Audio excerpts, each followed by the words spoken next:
ములుగు జిల్లా కేంద్రంలో సమగ్ర శిక్షణ ఉద్యోగుల నిరవధిక సమ్మె 7వ రోజుకు కొనసాగుతోంది. సమ్మెలో భాగంగా ఈ రోజు కళ్లకు గంతలు కట్టుకుని వినూత్నంగా నిరసన తెలిపారు. సమాన పనికి సమాన వేతనం కల్పించాలని, ప్రభుత్వ ఉద్యోగుల వలె ఉద్యోగ విరమణ బెనిఫిట్స్ వర్తింపజేయాలని, విధి నిర్వహణలో చనిపోయిన ఉద్యోగస్తుల కుటుంబాలకు ఎక్స్గ్రేషియా చెల్లించాలని డిమాండ్ చేశారు.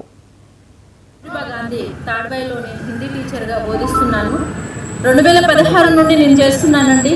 ఏ రోజైనా బీఆర్ఎస్ పార్టీ మాకు న్యాయం చేస్తుందని అనుకున్నాము. వాళ్ళు ఏ రోజు కూడా మాకు న్యాయం చేయలేదు.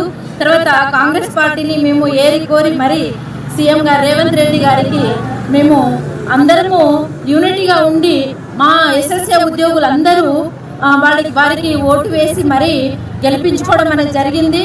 ఎందుకు అని అంటే మాకు ఏ రోజుకైనా ఎంటీఎస్ ప్రకటిస్తారు లేదా రెగ్యులరైజ్ చేస్తారు అన్న ఉద్దేశంగా మా యొక్క ఆశలని తను నెరవేరుస్తారన్న దృఢ సంకల్పంతో తనని సీఎంగా మేము ఎంచుకోవడం జరిగింది.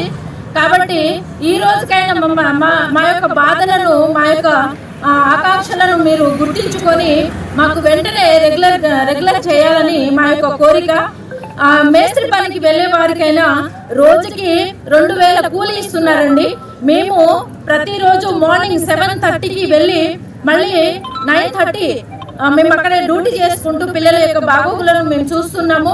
అయినప్పటికీ మా కష్టాన్ని గుర్తించకుండా మీరు ఎందుకు చిన్న చూపు చూస్తున్నారని చెప్పేసి నేను ఈ కాంగ్రెస్ ప్రభుత్వాన్ని నేను డిమాండ్ చేస్తున్నాను.